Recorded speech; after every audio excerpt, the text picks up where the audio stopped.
नमस्कार, मैं दुर्गानंद दुर्गे, योग शिक्षक, centre for meditation and yoga science के माध्यम से मैं उपस्थित हुआ हूँ। आप सभी का स्वागत है इस नए यूट्यूब वीडियो में। आज का टॉपिक है हमारा त्रिदोष। त्रिदोष के बारे में हम जानकारी प्राप्त करेंगे। इस जानकारी को प्राप्त कर हमारे चैनल को, यूट्यूब चैनल को सब्सक्राइब करें, फेसबुक, ट्विटर और इंस्टाग्राम पर उसको लाइक करें। आइए हम बात करते हैं त्रिदोष।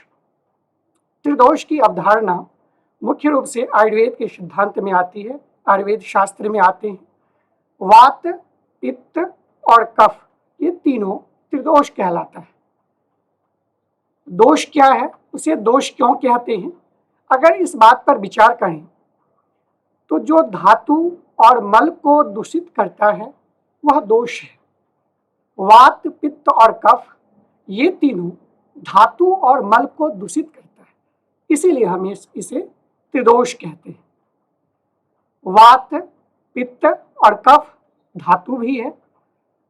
जब वात, पित्त और कफ सम अवस्था में होते हैं तो वह शरीर को धारण करता है। इस रूप में इसे धातु कहा गया है। वात, पित्त, कफ मल भी है। ये तीनों दोष वात, पित्त, कफ जब रसादि, रस, रक्त इत्यादि धातु को जब मलिन करता है तो उसको मल कहते हैं। उपयुक्त तीनों प्रसंग निम्नलिखित बिंदुओं के द्वारा और अधिक स्पष्ट किया जा सकता है। दुष्यंतिति दोषाः, जो दूषित करता है उसको दोष कहते हैं। धारयन्तिति धातवः, जो धारण करता है उसको धातु कहते हैं। मलिनीकरणात् मलः, जो मलिन करता है उसको मल कहते हैं। वात, पित्त और कफ में उपस्थित पंच तत्व का क्या विधान है उसको हम देखेंगे। वात में आकाश और वायु तत्व है, पित्त में अग्नि और जल तत्व है और कफ में पृथ्वी और जल तत्व है। तो उसमें पंच तत्व की जो उपस्थिति है वात, पित्त, कफ में, इसको जानना आवश्यक है। अब हम त्रिदोष का स्थान, कि त्रिदोष शरीर में किस किस स्थान पर स्थित है उसकी चर्चा करेंगे। वैसे तो वात, पित्त, कफ शरीर के संपूर्ण भाग में व्याप्त है, परंतु नाभि के नीचे वात का स्थान, नाभि और हृदय मध्य पित्त का स्थान, अर्थात इन स्थानों में इसकी अधिकता होती है और हृदय से ऊपर कफ का स्थान माना गया है। यह स्थान का तात्पर्य है कि इन स्थानों में वात, पित्त और कफ की अधिकता होती है। अब हम त्रिदोष का स्वरूप क्या है, त्रिदोष का स्वरूप क्या है उस पर चर्चा करेंगे। वृद्धावस्था में वायु, युवा अवस्था में पित्त तथा बाल्यावस्था में कफ प्रबल होता है। इसी प्रकार दिन में, रात्रि के अंत में वायु, मध्य में पित्त, आरंभ में कफ की प्रधानता होती है। इसी प्रकार भोजन के पचने के बाद वायु, भोजन के पचने समय में पित्त और भोजन कर चुकने के बाद कफ की प्रधानता होती है। ये स्वास्थ्य के दृष्टिकोण से जानना अति आवश्यक है कि किस स्थिति में वात, पित्त और कफ का स्वरूप क्या होता है। अब हम इसीलिए सर्वप्रथम जब हम भोजन करते हैं तो सबसे पहले मीठा, मध्य में लवण और अम्लयुक्त आहार तथा अंत में कटु, तीक्ष्ण एवं कषाय रस का भोजन करना स्वास्थ्य के दृष्टिकोण से, पाचन के दृष्टिकोण से बड़ा ही उपयुक्त रहता है।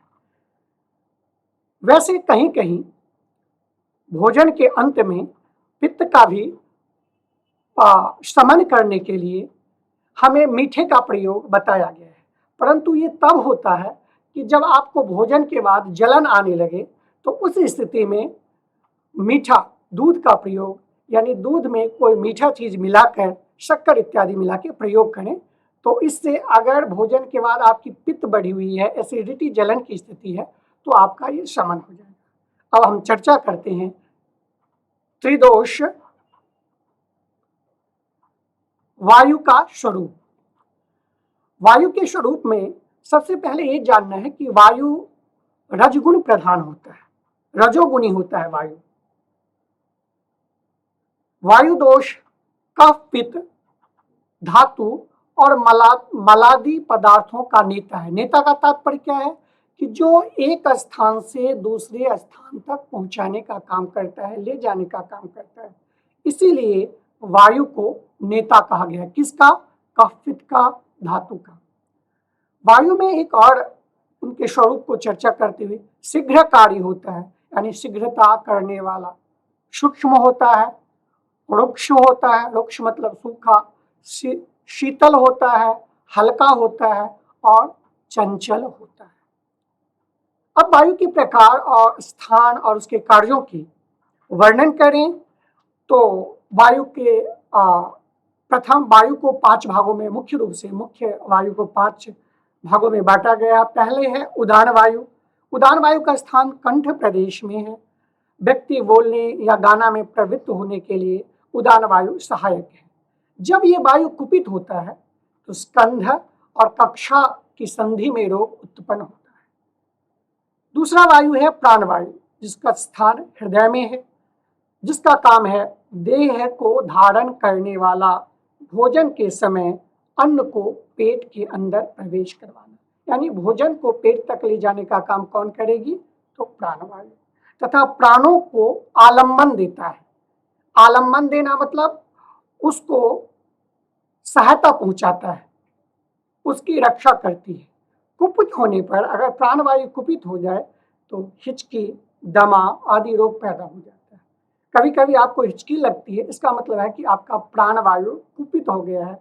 कुपित होने का तात्पर्य है कि कोई भी अगर दोष कुपित होता है तो उससे संबंधित आपकी रोग उत्पन्न हो जाते हैं। तो समझिए रोग उत्पन्न हो गई तो दोष कुपित हैं। कुपित होने का तात्पर्य।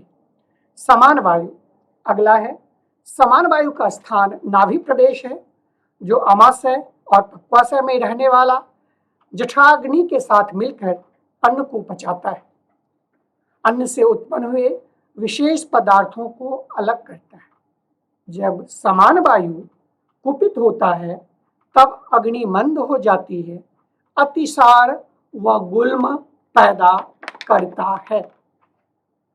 अब वात कुपित होने के कारण जो हमारे शरीर में वात कुपित होता है उसका क्या कारण है?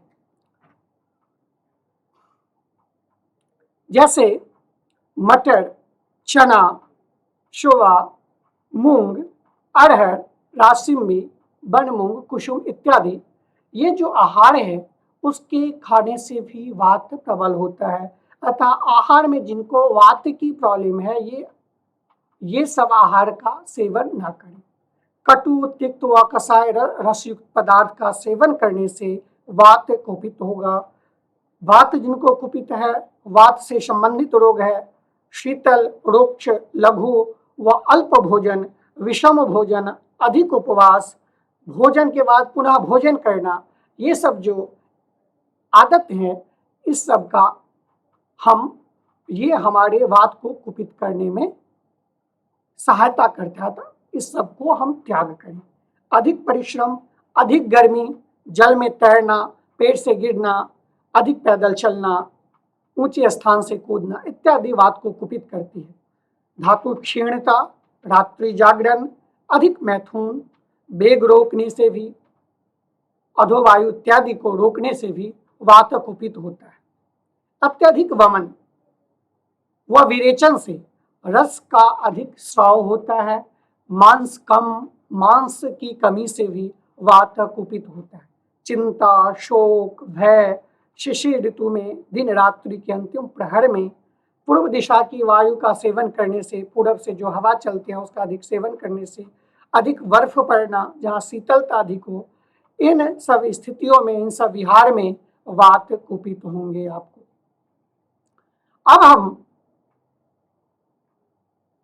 अपान वायु की चर्चा करते हैं। अपान वायु का स्थान मलाशय में है। मल, मूत्र, वीर्य, गर्भ और रज को नीचे की ओर खींचता है। जब वह कुपित होता है तब वस्ती व गुदा रोग उत्पन्न होते हैं। अपान वायु के कुपित होने से शुक्र दोष, प्रमेह भी उत्पन्न होता है। व्यान वायु का स्थान संपूर्ण शरीर में माना गया है। रस का वहन करने वाला वायु, उसी कारण रस नाड़ियों में बहा करती है। ये स्वेद व रक्त को बहाता है। हिलाना, पूर्ण करना, बहाना, विरेचन तथा धारण करना, ये 5 प्रकार की चेष्टाएं व्यान वायु के द्वारा की जाती है। गति, जैसे नीचे फेंकना, ऊपर फेंकना, नेत्र बंद करना, नेत्र खोलना, ये व्यान वायु के कारण होती है। कुपित होने पर संपूर्ण शरीर में रोग उत्पन्न करता है, और अगर इसके साथ अन्य वायु कुपित हो जाए तो प्राणी को मार भी डालता है। तो व्यान वायु के कुपित होने पर हमें इसके अनुरूप हमें कार्य करना चाहिए। अब वात के लक्षण कि कैसे हम समझेंगे कि ये वात प्रकृति वाला है, तो उसके कुछ लक्षण बताए गए हैं। जिसके कम बाल हो, पतला बाल हो, रुक्ष हो, उसकी त्वचा ड्राई होती है, अधिक बोलने वाला, चंचलता जिसका अधिक हो, स्वप्न में, आकाश में उड़ना इत्यादि, ये वात के लक्षण बताए गए। अब वायु को हम कैसे शांत करेंगे? उपशम का अर्थ होता है शांत करना, यानी वात अगर बढ़ गई है तो उसका शांत करने का क्या उपाय है? तो सर्वप्रथम आहार की हम बात करते हैं, जिसमें मधुर, लवण व अम्ल रस युक्त आहार का सेवन करने से वायु शांत होता है। स्निग्ध का तात्पर्य है कि जैसे घृत इत्यादि। नश्य लेना, नाक में कड़वा तेल इत्यादि का जो हम प्रयोग सामान्य रूप से करते हैं, उससे भी वायु शांत होगा।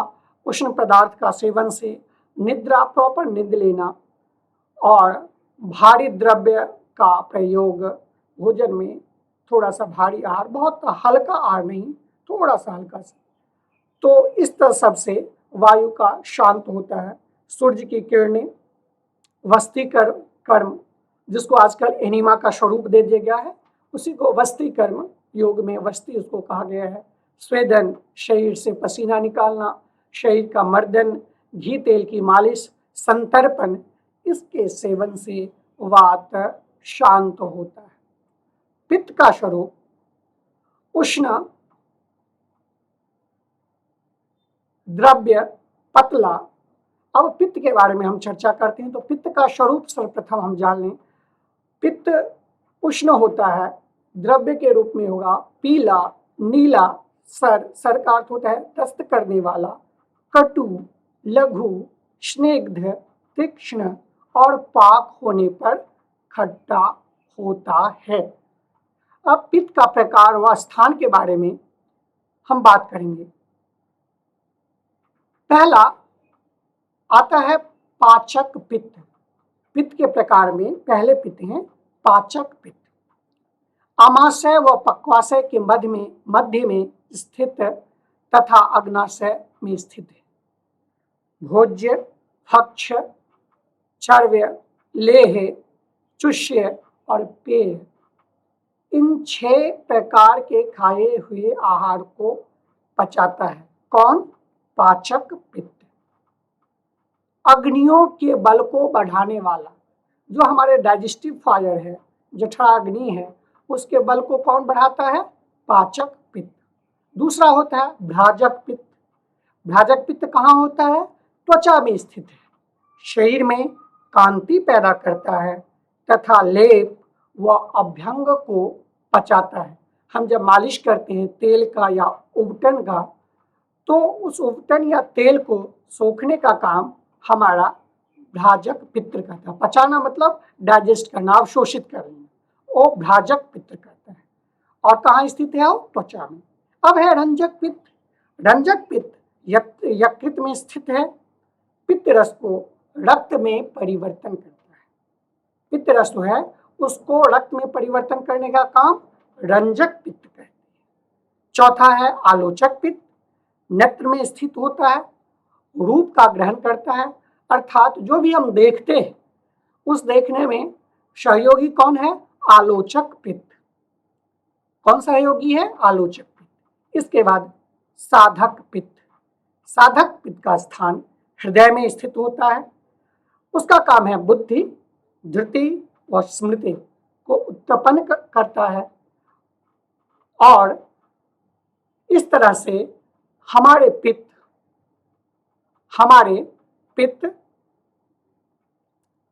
हमारे शरीर में इन स्थानों पर स्थित होकर के हमारे शरीर में कार्य करती है। अब हम पित्त के लक्षण के बारे में बात करेंगे। ये सत्व गुण प्रधान है। पित्त क्या है? सत्व गुण प्रधान है।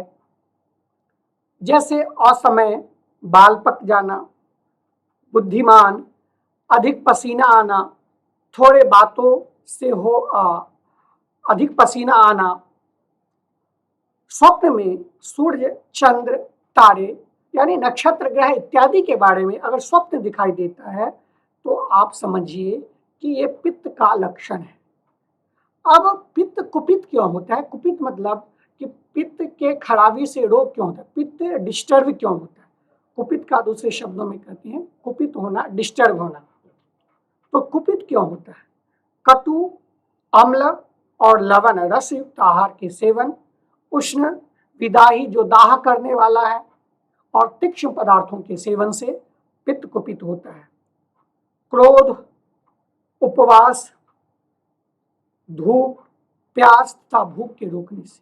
अत्यधिक धूप करेंगे, धूप में जाएंगे, अत्यधिक उपवास करेंगे, जो ज्यादा क्रोधी है और भूख प्यास को रोकता है, भूख लगी है, प्यास लगी हुई है, और अगर समय से उसके अनुसार भोजन या पानी का प्रयोग नहीं कर रहे हैं, उस समय भी पित्त कुपित होता है।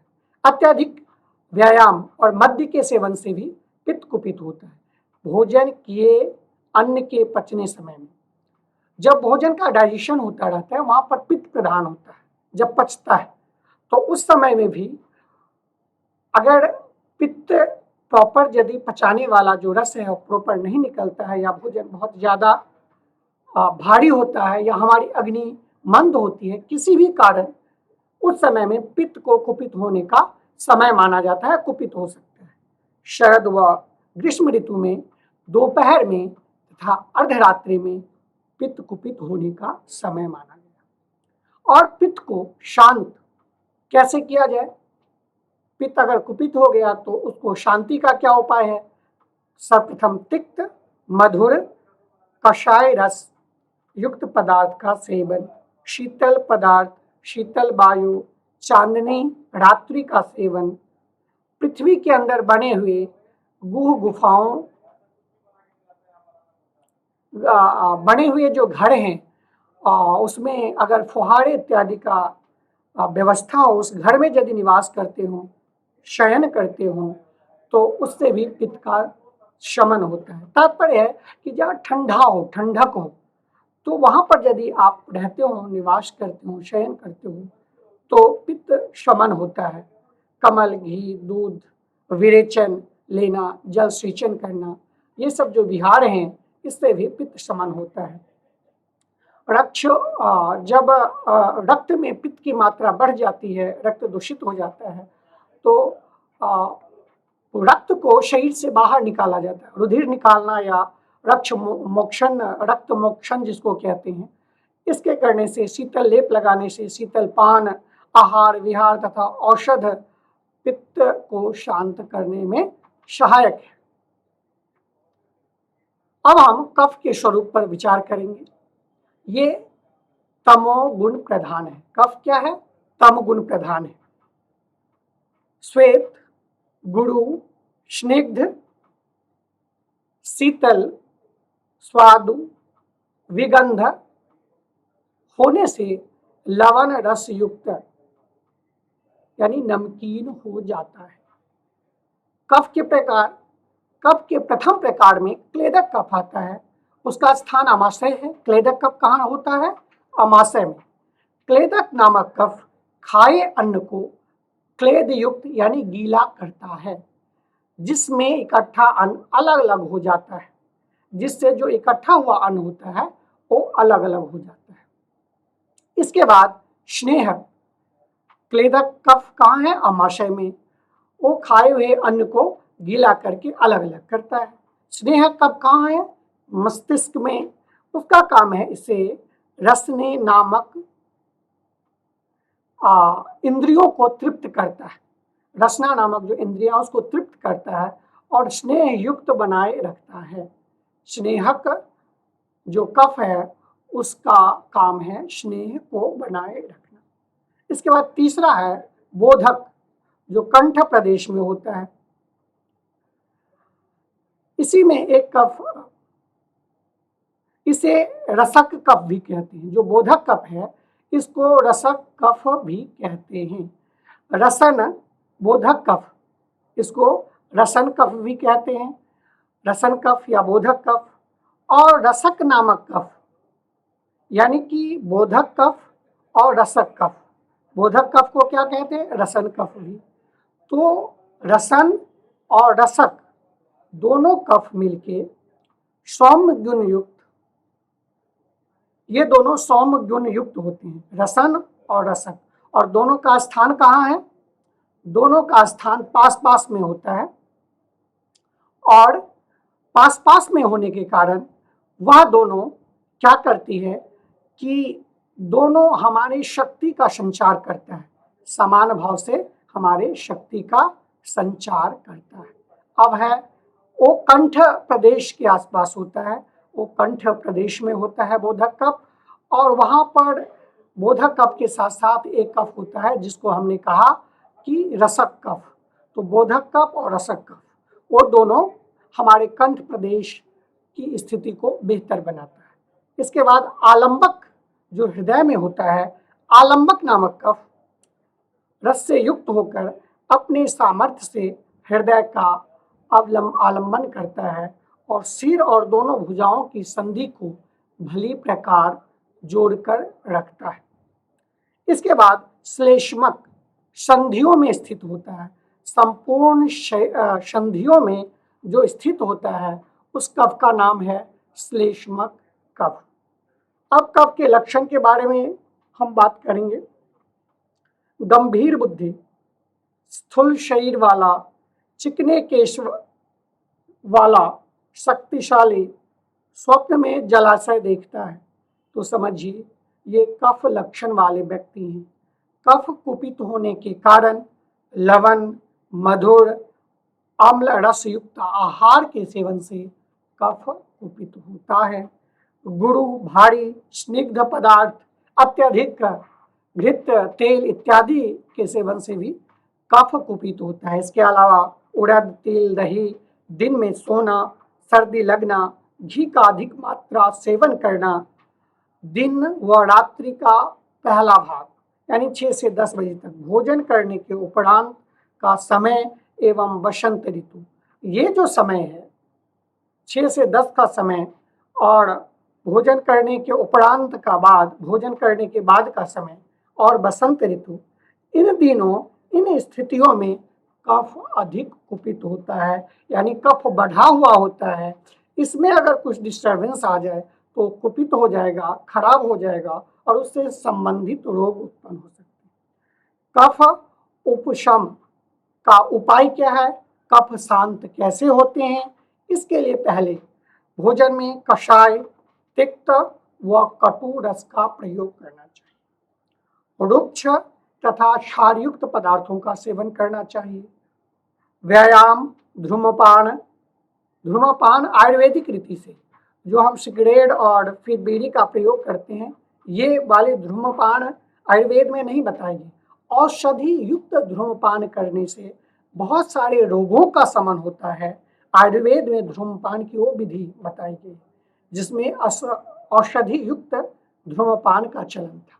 अत्यंत उष्ण, मस्तिष्क का विरेचन कर्म इत्यादि से, चूंकि हमने पहले भी बताया कि मस्तिष्क का विरेचन मतलब मस्तिष्क को शुद्धि का जो उपाय है उसका हम करने से वहाँ की कफ मलिन हो जाता है, वहाँ कफ का शांत हो जाता है। पहले भी बताया था हृदय से ऊपर भाग कफ का स्थान है, तो इस रूप में उसका भी शमन आवश्यक है। वमन, स्वेदन, उपवास आदि से कफ, जिनको कफ की प्रवृत्ति होती है, कफ कुपित हो जाते हैं, उनके लिए उपवास बड़ा ही लाभदायक है। प्यासे रहना, वायु का सेवन, पैदल चलना, मल युद्ध, जागना, जल क्रीड़ा, यथा योग्य आहार विहार, औषधि सेवन करने से उग्र कफ का नाश होता है, अर्थात कफ शांत होते हैं। तो हमने बात की है, हमने अभी जो बात की है वह बात की है कि कफ पित्त और वात, कफ पित्त और वात से होने वाले रोग, उसके लक्षण, उसका स्थान इत्यादि के बारे में हमने बात की है। अब हम बात करेंगे कि त्रिदोष से होने वाले रोगों की संख्या कितनी है। ये सामान्य जानकारी के लिए इस बात को मैं बता रहा हूँ कि त्रिदोष से होने वाले रोगों की संख्या कितनी है। तो वात से, जो वात विकार है, वात विकार के दूषित होने से, वात विकार के कुपित होने से हमारे शरीर में, वात विकार के कुपित होने से हमारे शरीर में 80 प्रकार के रोग होते हैं। कितने प्रकार के? 80 प्रकार के रोग होते हैं। और पित्त के दूषित होने से हमारे शरीर में 40 प्रकार के रोग होते हैं। पित्त विकार अगर कुपित हो गया तो हमारे शरीर में 40 प्रकार का रोग होगा। और कफ विकार अगर दूषित हो गया तो हमारे शरीर में 20 प्रकार का रोग उत्पन्न होते हैं। इस प्रकार आप लोगों ने त्रिदोष के बारे में जाना और त्रिदोष के बाद त्रिदोष में होने वाले रोग के बारे में जाना, उससे संबंधित जो आपके उनके लक्षण है उसके बारे में जाना। मुझे आशा है कि ये मेरे वीडियो आपको पसंद हुआ होगा। पुनः मैं एक बार आप सभी से रिक्वेस्ट करूंगा कि हमारे वीडियो को आप सब्सक्राइब करें, फेसबुक, ट्विटर, इंस्टाग्राम पर लाइक करें। धन्यवाद, बहुत बहुत शुक्रिया। स्वस्थ रहे कामना करता हूँ कि ये कमेंट्स करेंगे और सब्सक्राइब करेंगे। बहुत बहुत धन्यवाद। एक बार Durganand Durge centre for meditation and yoga science के माध्यम से आपको पुनः स्वागत करता है। धन्यवाद, प्रणाम।